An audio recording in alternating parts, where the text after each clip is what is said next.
Marche avec nous. Marche avec nous. Marche avec nous.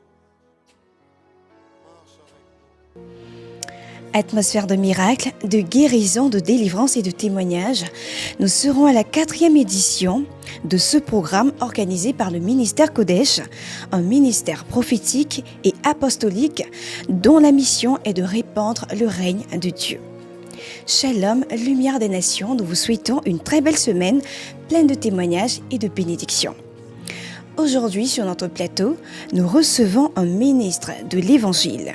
Il répond en tant que juriste en exercice avec une double casquette, celle d'une bouche autorisée, mandatée par Dieu.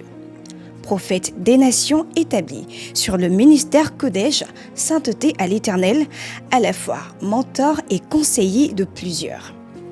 Avec tout l'honneur, nous recevons sur notre plateau le leader du ministère Kodesh en la personne du serviteur de Dieu, Pierre Vital Nuit. Shalom, lumière des nations, shalom, prophète des nations, bienvenue sur notre plateforme. Aujourd'hui, nous vous recevons pour la première fois. Avez-vous un mot à l'endroit de tous ces téléspectateurs qui nous retrouvent pour la première fois connectés aujourd'hui? Shalom Ben Adel, shalom à tous nos téléspectateurs. Tel que présenté, je suis le serviteur de Dieu Pierre Vital Nuit, leader du ministère Kodesh. Et je suis très heureux d'être présent sur ce plateau en ce jour. Et je crois que nous passerons un excellent moment par la grâce de Dieu. Suivez. Amen. Alors dites-nous, en tant que serviteur de Dieu, nous sommes convaincus que vous avez une histoire particulière à nous partager ce matin et votre parcours en dit long. Donc, est-ce que, en quelques mots, vous avez une sorte de témoignage à nous partager ce matin? Le témoignage que je crois le plus éloquent de ma vie est le témoignage de ma conversion. Okay. Étant né dans une famille chrétienne, un père catholique, une mère méthodiste, j'ai depuis tout petit été bercé par les versets bibliques, par l'écodime et tout ce que nous connaissons. À un moment de la marche avec Dieu, j'ai compris que le plus important n'était pas juste d'aller à l'église, n'était pas juste de chanter à la chorale, n'était pas juste de participer aux activités de l'église, mais je ne savais vraiment pas comment faire parce qu'il était encore soumis aux passions de la jeunesse. C'est là qu'en 2012, par la grâce de Dieu, je vais à un camp organisé par la jeunesse du district Abidjan Nord de l'église méthodiste. Et à ce camp, je ne partais pas pour chercher le Seigneur, je partais comme une colonie de vacances. N'étant pas habitué à tout ça, car étant très souvent à la maison en vacances, j'ai vu ce camp comme un exutoire pour passer des vacances en tant que jeune. Et c'est à ce camp que le Seigneur, lors d'un moment d'adoration, j'ai vu dans mon esprit comme une lumière et j'ai commencé à pleurer et j'ai dit au Seigneur que je suis jeune, mais je veux te donner ma vie, je veux te servir. Et après, j'ai commencé en tant que responsable de l'évangélisation jusqu'à aujourd'hui, par la grâce de Dieu, être un devancier pour plusieurs. Et ce témoignage pour moi est le plus éloquent de ma vie parce que je ne m'attendais pas vraiment à rencontrer le Seigneur véritablement. J'entendais un Dieu, j'avais des connaissances bibliques, comme je l'ai dit, car étant bercé depuis petit. Mais quand ce jour-là, cette lumière est descendue sur moi, j'ai vécu une expérience personnelle. Et c'est comme si ma vie est passée en 5 secondes. Et j'ai dit au Seigneur, qu'est-ce qui se passe dans ma vie? Pourquoi est-ce que je faisais tout ça et je veux te servir? Et ce n'est ni par la force ni par la puissance que je suis là, mais c'est depuis ce jour-là que mon histoire a changé radicalement par Jésus-Christ. Amen. Waouh. Alors, je pense que tous les téléspectateurs sont d'accord avec nous. C'est un témoignage assez poignant. Quelles sont les épreuves traversées tout au long de votre parcours? Cette question me touche particulièrement parce que c'est une vérité qu'on veut généralement occulter dans la marche avec Dieu. Car on pense qu'avec Dieu, tout sera rose. On pense que dès qu'on se convertit, tous les péchés vont disparaître tout d'un coup. Et c'est ce qui même amène beaucoup de personnes à dire que non, je ne suis pas le Seigneur. Quand je me suis converti, l'une des choses qui m'a énormément fatigué, déjà, j'étais un jeune qui vraiment avait eu une enfance assez tumultueuse. Parce que, pas à cause de la famille, mais ceux qui me connaissent savent que je vendais un téléphone à 5 personnes. J'étais un voleur invétéré. Je me souviens même un jour à la maison, ma mère Plein de personnes sont venues la voir pour dire ton fils m'a vendu un téléphone qui ne marche pas et je me cachais pour rentrer. Elle dit toi un jour tu vas me tuer. Je dis oh laisse tomber, c'est la jeunesse. Mais après m'être converti, il y avait un péché qui me fatiguait énormément, c'était la masturbation et la pornographie. C'était quelque chose avec laquelle j'ai lutté. Et jusqu'au jour où une fois je priais, Seigneur, je vais être libéré. Et l'esprit m'a dit une chose que je veux dire à quelqu'un. Il m'a dit tu ne peux pas être libéré de ce que tu aimes. Yes. En vérité, tu aimes la masturbation, tu aimes la pornographie. Pendant que tu pries pour être libéré, en vrai, tu ne veux pas être libéré. Ça a été pour moi un déclic. Et il m'a dit tu as la force d'arrêter. Et c'est là que j'ai compris que quand tu es chrétien, tu as le Saint-Esprit. Ça ne dépend pas de toi, mais ça dépend de la conscience que tu as du Saint-Esprit en toi pour arrêter tout péché. Ensuite, au niveau des difficultés, il y a eu un certain moment de ma vie chrétienne. Et là, je veux témoigner devant tout le monde, car c'est un témoignage, c'est une exclusivité même que je donne à cette émission. Un moment dans ma vie chrétienne, j'ai décidé d'être un peu un chrétien libre. Un chrétien, on va dire free, comme on peut le dire.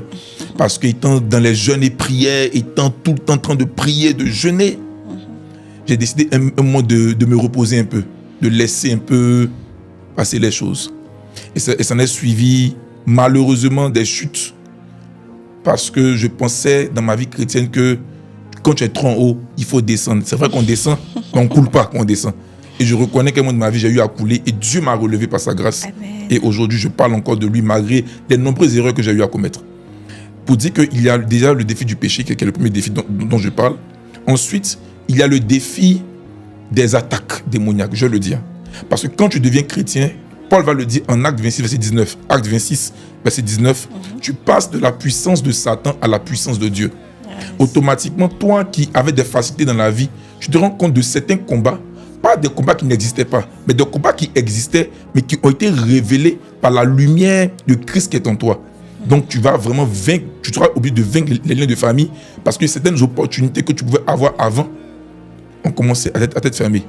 Et tu es obligé de commencer à prier, tu es obligé de commencer à vaincre certaines choses. Je me souviens même, c'était même des défis financiers. Mais Seigneur, avant au moins on avait quelque chose, mais depuis qu'on t'a rencontré, on a l'impression que les portes ne se sont pas fermées, les portes se sont fermées et la clé était jetée sous la mer. Et c'est là que l'Esprit doit commencer à prier. Donc tu pries pour des choses que tu pouvais avoir avant facilement parce qu'il y a des combats. Et je veux dire à quelqu'un que les défis des combats, nous devons les mener spirituellement. Et quand nous les menons spirituellement en Jésus-Christ, nous avons la victoire. Il y a tellement de défis que je peux parler des deux. Déjà, la question du péché, on parle de la sanctification, et la question de la prière par le combat spirituel. Alors, en quelques mots, dites-nous, quel est ce message que vous transportez au quotidien? C'est vrai que vous êtes un prophète, vous êtes beaucoup plus axé sur la parole, la puissance, la délivrance et tout, mais quel est le message sur lequel on peut vous identifier clairement en tant que ministre de l'Évangile? Le message par lequel on peut m'identifier avant que le Seigneur ne me parle ouvertement, c'est une personne qui est venue me dire que toi, chaque fois que tu prêches, tu as un seul message que tu donnes. J'ai dit, ah bon? Quel message? Il m'a dit, quand tu prêches, tu dis toujours le règne de Dieu. Yes. Que peu importe ce que tu dis, tu vas beau prêcher. Et depuis que je me suis converti, j'ai un message que le Seigneur m'a toujours communiqué dans mes méditations. Un chrétien n'est pas un homme normal. Un chrétien est une personne qui a le Saint-Esprit en lui. Et du moment où tu as l'Esprit de Dieu, automatiquement, tu es fils de Dieu. Et un fils de Dieu est appelé à régner. Et par son règne, amène le règne de Dieu.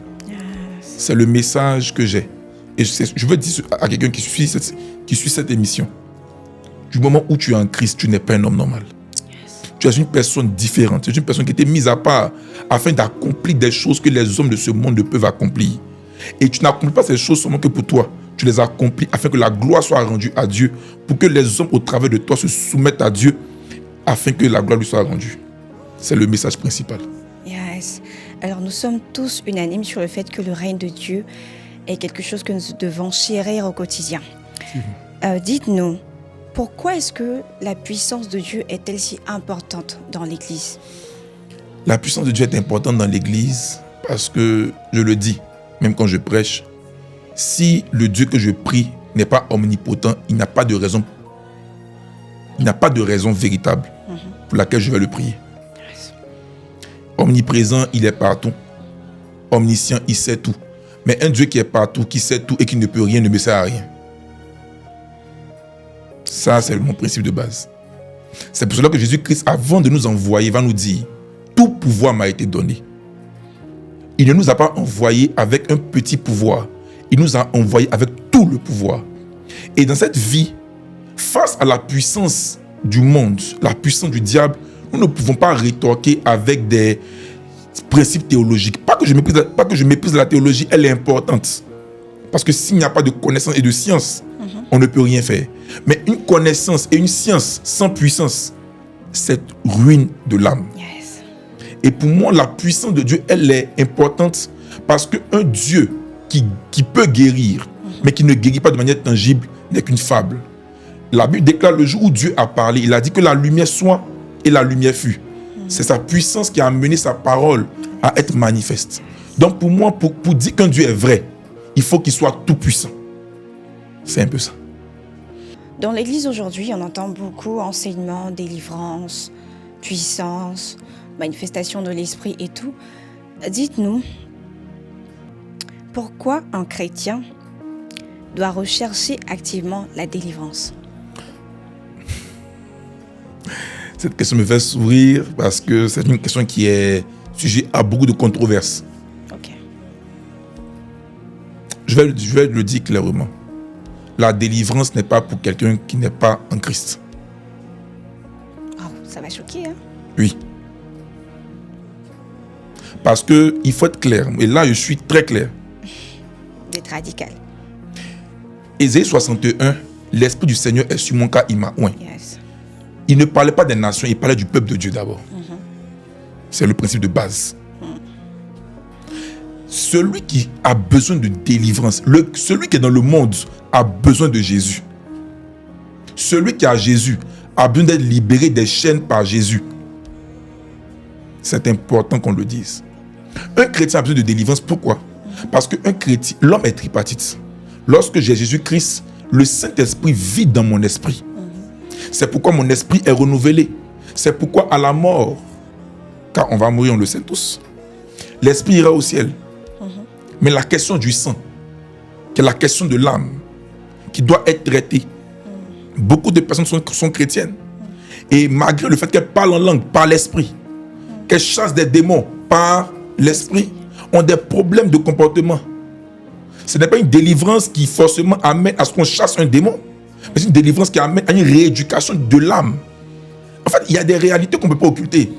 Beaucoup de personnes sont chrétiennes aujourd'hui, aiment le Seigneur, prient, mais sont addictes à la pornographie.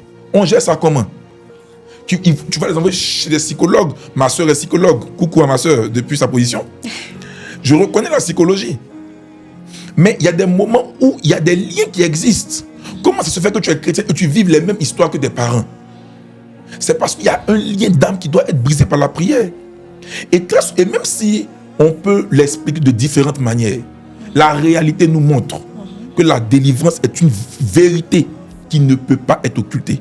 Et le chrétien a besoin de délivrance parce que sans délivrance, il ne peut pas accomplir le plan de Dieu pour sa vie. Sans délivrance, il y a des limitations qui vont exister.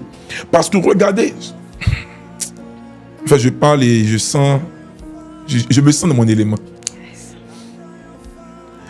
Regardez tout ce que Dieu a utilisé à un certain moment. Dieu a opéré une délivrance. Genèse 17, on va prendre notre père Abraham. Quand Abraham existe, on n'est pas encore au temps de la loi. Abraham, on est dans la dispensation de la promesse. La loi n'existe même pas encore. Mais qu'est-ce qui se passe? Dieu dit à Abraham, pour que tu puisses avoir Isaac, il faut que je coupe le prépuce. Sans le prépuce coupé, tu n'auras pas Isaac.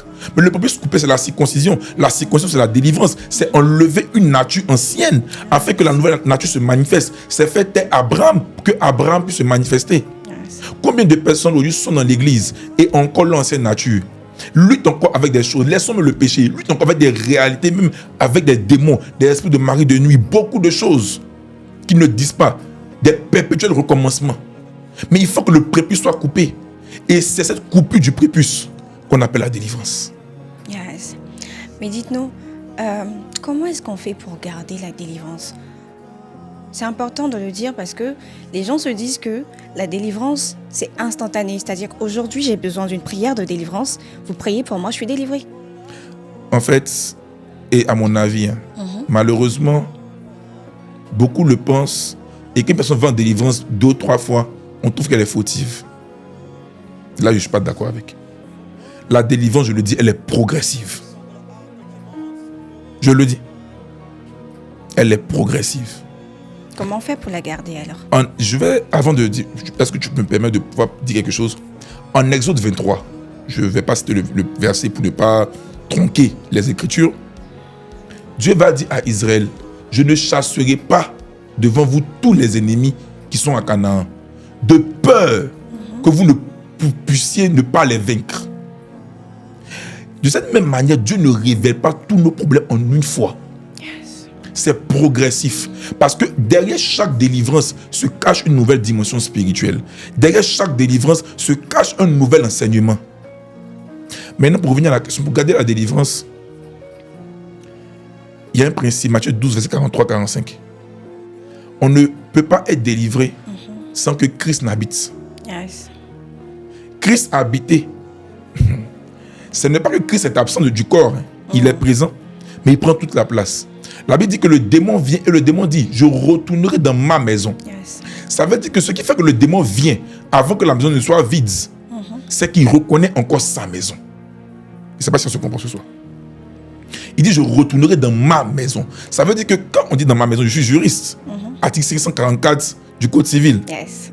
La propriété est définie comme le fait qu'une personne d'utiliser, de jouir, de disposer d'un bien de la manière la plus absolue. Ça veut dire que du moment où je suis propriétaire de quelque chose, je peux à la fois l'utiliser, le vendre. En fait, je peux faire de ce bien ce que je veux du moment où cela n'est pas prohibé par les lois ou les règlements. Mais revenons à la spiritualité.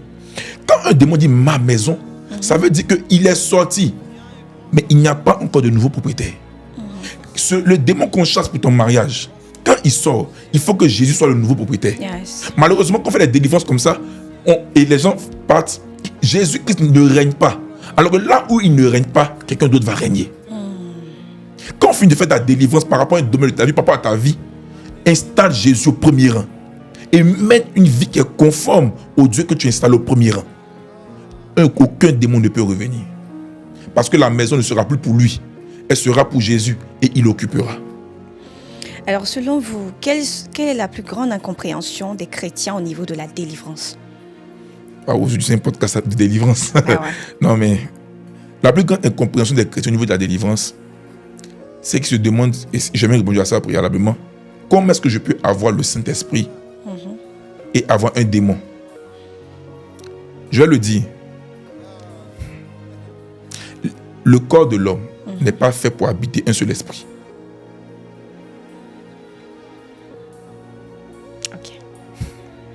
Explique. Je sais qu'après ce podcast, les gens risquent de me dire que ce gars il n'est pas normal. Mais c'est pas grave. Si le corps de l'homme est fait pour habiter un seul esprit, on n'allait pas avoir notre esprit et le Saint-Esprit. Et si on n'allait pas avoir notre esprit et le Saint-Esprit, ça veut dire que le corps de l'homme est fait pour habiter au moins 2 esprits. Et qui parle de 2 esprits, parle de pluriel. Parle de plusieurs esprits. En Marc, il y a plusieurs légions. Mais les légions d'esprits sont là malgré le fait que l'homme est déjà un esprit. En Ézéchiel 8, il est transporté dans le temple de Dieu. Et alors qu'il est dans le temple de Dieu, il voit, il parle même de l'idole qui excite la jalousie de Dieu. Il parle même en Ézéchiel 8 des femmes qui sont en train de rendre dans le temple de Dieu un culte à Tammuz. Comment ça peut se faire que dans le temple de Dieu, on peut faire un culte à un autre Dieu? Ce n'est pas la présence de Dieu seulement, c'est le règne de Dieu. Donc tant que le règne n'est pas installé, on parle de délivrance.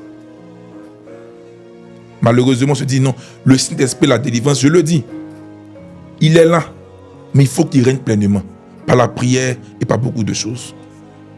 Je pense avoir répondu à la question, n'est-ce pas? Oui. Alors, dites-nous, quel est le passage biblique auquel vous vous identifiez le plus? Le 1 Jean passage 4. rattaché à votre 1 Jean 4, 17. destinée. Tel Alors, il est, tel nous sommes dans ce monde. Voici mon principe de base. Si je suis fils de Dieu, Dieu est mon Père, ce que Dieu peut faire, je peux le faire dans la limite qu'il m'accorde. Yes. Pour moi, Jésus vit en moi. Il dit dans sa parole que ceux qui croiront en moi, il n'a pas dit ceux qui prêcheront. Il n'a pas dit ceux qui vont avoir des temples. Il dit ceux qui vont croire en moi feront ce que j'ai fait et feront plus grand que ce que j'ai fait. Le principe, il est simple. Du moment où tu crois en Jésus-Christ, tu fais ce qu'il a fait. Donc, il a marché sur l'eau. Il était tenté en toutes choses, il n'a pas péché. Les morts ont été ressuscités et tu as pu la faire plus grand. Voici ce qui m'identifie. Voici pourquoi tel il est, tel nous sommes dans ce monde. Alors dites-nous, serviteurs de Dieu, Oui. en venant à ce podcast, vous avez un programme particulier qui sera présenté dans les jours à venir. Est-ce que vous pouvez nous annoncer de manière concrète ce programme? À quoi est-ce que nous devons nous y attendre en venant à ce programme? Atmosphère de miracle, tel est le programme Ok. qui a sa 4e édition par la grâce de Dieu. Yes. 2021, 2022, 2023 et maintenant 2025. On a fait une pause en 2024. En 2025 encore, on est présent. Je veux juste dire à quelqu'un que ce programme, attends-toi à Dieu dans son omnipotence. Attends-toi. C'est un programme où quand tu viens, tu as une soif. Je veux voir Dieu. Je ne sors pas sans le voir. C'est vrai qu'il y aura des hommes qui vont venir, mais attends-toi à Dieu. Dis-toi que quand je viens à ce programme, en fait, Dieu me rencontre. Je le rencontre, on se rencontre. Et quand je sors, j'ai un nom nouveau. Je ne le dis pas, je ne sais pas flatter les gens, comme j'aime le dire. Je n'aime pas même flatter les gens. Mais c'est clair, c'est net. Tu viens, tu rencontres Dieu. Pas par ma force, pas par ma puissance, mais parce que lui-même, il le veut. Et quand tu le rencontres, ça prend plusieurs formes en fonction de ton besoin. Car il avait dit, qu'à sa montagne, il pourvoira. Et ce programme est une montagne où Dieu se révélera à tous ceux qui viendront, sans exception. Vous pouvez nous rappeler les dates de ce programme et les orateurs qui seront présents? Oui, le programme aura lieu le 20 septembre 2025, samedi 20 septembre 2025, dès 14h, au Palais Millennium, qui est situé non loin de la pharmacie Bonhomet. Au niveau de la Riviera Bonhomet, la pharmacie Bonhomet, c'est en bordure de voie, donc ce n'est pas caché. Par la grâce de Dieu, il y aura des orateurs, des orateurs qui ont un appel authentique auquel je crois. Je vais parler de l'homme de Dieu, Jean-Emmanuel Don, leader du ministère Love and Light, qui a un travail puissant. Je vais parler également de l'homme de Dieu, Samuel Nzengi, leader du mouvement christocentrique, qui également a un ministère puissant, un homme de vérité crue, de vérité. Et je crois que la vérité sera prêchée et manifestée puissamment ce jour-là par sa vie. Également, votre humble serviteur, Dieu nous fera la grâce de pouvoir intervenir à ce programme. Alors, si vous avez un dernier message pour nos auditeurs, ce sera lequel? Toi qui me suis, je sais que certainement que tu étais béni déjà par toutes ces interventions-là. Mais je veux juste te dire que ce 20 septembre, il y a une rencontre particulière que tu feras avec Dieu. Toi qui ne l'as pas encore rencontré, toi qui ne connais pas encore Jésus-Christ, je t'invite à venir à ce programme afin que tu le rencontres. Toi qui le connais, il a plusieurs dimensions avec Dieu. Il a plusieurs paliers avec le Seigneur. Tu ne viens pas juste à ce programme juste pour t'asseoir. Tu viens pour passer un autre niveau de ta vie. Toi qui es malade, tu viens pour passer un autre niveau de ta vie qu'on appelle la guérison. Toi qui as un problème, tu viens pour passer un autre niveau de ta vie qui s'appelle la solution. Tu ne sortiras pas comme tu es venu. C'est pourquoi viens avec tes amis, viens avec ta famille. Parce que à ce programme, tu seras béni. Mais je veux également que tu sois une source de bénédiction pour plusieurs. Je te dis la vérité, ce programme, comme Bartimée qui a rencontré Jésus, il était aveugle, il est passé un autre niveau. Il voit, tu verras. Comme le fils de l'aveugle de Naïn, qui même mort a rencontré Jésus. La Bible déclare que cette rencontre a fait qu'il ait été ressuscité. Toi aussi, tu connaîtras une résurrection. Peu importe la maladie, peu importe le problème, viens à ce programme et Dieu te fera du bien. Shalom. Amen. Alors la Bible déclare dans le livre de Matthieu chapitre 10 au verset 41, celui qui reçoit un prophète en sa qualité de prophète reçoit également la bénédiction rattachée à la vie de ce prophète. Ou celui qui reçoit un juste en sa qualité de juste reçoit également la portion de la justice de ce ministère Yes. attaché à la vie de ce prophète. Nous sommes à la fin de ce podcast. Si tu as été richement béni, n'hésite pas à partager, à liker et à inviter également des personnes qui ont soif de la parole et de la puissance de Dieu à ce programme du 20 septembre 2025. Que Dieu te bénisse et que sa paix, sa grâce reposent sur vos vies. Shalom chez vous. Salavika.